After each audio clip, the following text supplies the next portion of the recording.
Students, इस lecture का हमारा टॉपिक है capacitance of an isolated spherical conductor. Bracket में कैपेसिटर इसलिए मैंने लिखा है, बुक में कैपेसिटर ही दिया गया है, जबकि कैपेसिटर के ये जो टॉपिक है ये कैपेसिटर के क्राइटेरिया को मेरे हिसाब से फुलफिल नहीं करता है। कैपेसिटर करने के लिए हमको दो कंडक्टर की जरूरत पड़ती है और दूसरे एक कंडक्टर को चार्ज और दूसरे कंडक्टर को अर्थिंग देने का जरूरत पड़ता है। तो यहाँ पर कैपेसिटर नहीं, कंडक्टर वर्ड जो है वो ज्यादा सही रहेगा। तो कैपेसिटर क्या होता है? कैपेसिटर एक डिवाइस है जो अपने अंदर चार्ज को स्टोर करके रखता है, उसी को कैपेसिटर बोलते हैं। कैपेसिटर बनता कैसे है ये आगे के लेक्चर में हम लोग देखेंगे। अभी एक सिंपल चार्ज्ड कैपेसिटर है, कंडक्टर है, उसका कैपेसिटेंस कितना होगा उसको हम देख लेते हैं। तो चलिए, सबसे पहले यहाँ पर मैं एक स्फेरिकल कंडक्टर ले लेता हूं। ये पूरी तरीके से चार्ज्ड है। इस कंडक्टर का जो सेंटर है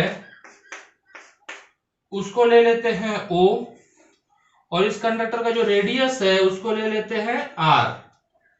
अब इसका जो इलेक्ट्रिक फील्ड होगा, इस कंडक्टर के ऊपर कोई भी आप एक नॉर्मल डाल दीजिए तो आपको इलेक्ट्रिक फील्ड मिल जाएगा। कोई किधर भी किसी भी पॉइंट पे आप नॉर्मल डालिए तो वो इलेक्ट्रिक फील्ड का डायरेक्शन ही बताएगा।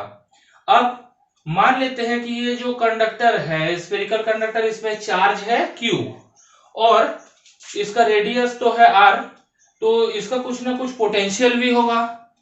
तो पोटेंशियल जो होगा वो हो जाएगा V is equal to 1/4 pi epsilon naught Q upon R।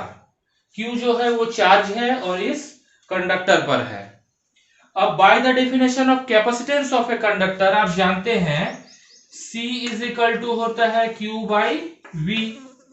तो Q के जगह Q ही रखिए, V के जगह आ जाएगा 1/4 pi epsilon naught Q upon R।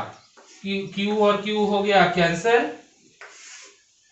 तो C इज इक्वल टू आ जा रहा है 4 पाई एप्सिलॉन नॉट इंटू R। तो ये हो गया capacitance of A spherical conductor का फॉर्मूला। ये फॉर्मूला आपको याद भी होना चाहिए और आपको डिराइव भी करने आना चाहिए। अब इसमें एक छोटा सा चीज देखते हैं, एक केस लेते हैं। If C is equal to मैं ले लूं 1 फैरेड। आप जानते हो 1/4 पाई एप्सिलॉन नॉट का जो वैल्यू होता है वो होता है 9 into 10 to the power 9 newton metre square पर कूलम स्क्वायर। तो 4 पाई एप्सिलॉन नॉट जो है इसका वैल्यू कितना हो जाएगा 1/9 इंटू 10 टू द पावर 9। इन वैल्यूज को यहां पर हम लोग पुट कर देते हैं।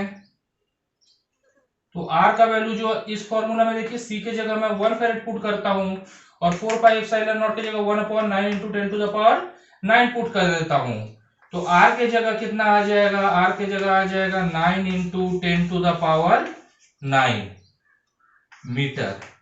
अगर मैं किलोमीटर में इसको लिखूं तो 9 into 10 to the power 3 kilometre आ जाएगा। लेकिन रेडियस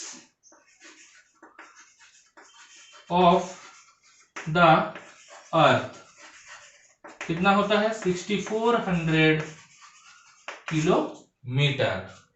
सॉरी, यहाँ 10 टू द पावर 3 है, 10 टू द पावर 6 होगा। तो देखिए, 1 फैरेड के कैपेसिटेंस के लिए स्फेरिकल कंडक्टर का रेडियस होना चाहिए 9 into 10 to the power 9 kilometre, मतलब लगभग 9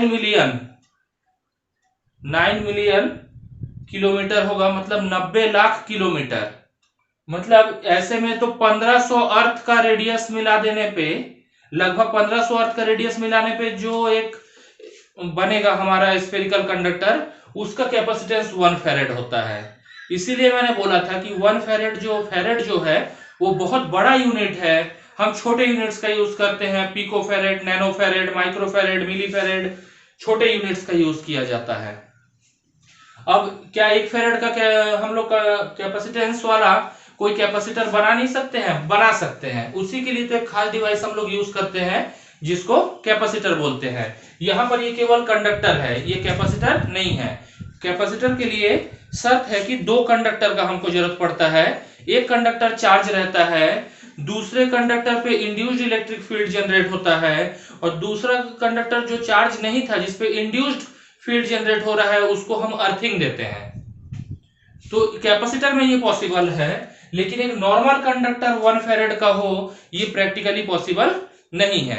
फिर भी एग्जाम के पॉइंट ऑफ व्यू से ये टॉपिक काफी इंपॉर्टेंट था। मेरे ख्याल से आपको समझ में आया होगा। कुछ डाउट होगा तो आप कमेंट करना, मैं अगले लेक्चर्स में या कमेंट में ही आपके डाउट को क्लियर करने का कोशिश करूंगा। अगर आपको ये लेक्चर अच्छा लगा होगा तो कम से कम एक लाइक दीजिएगा। Thank you.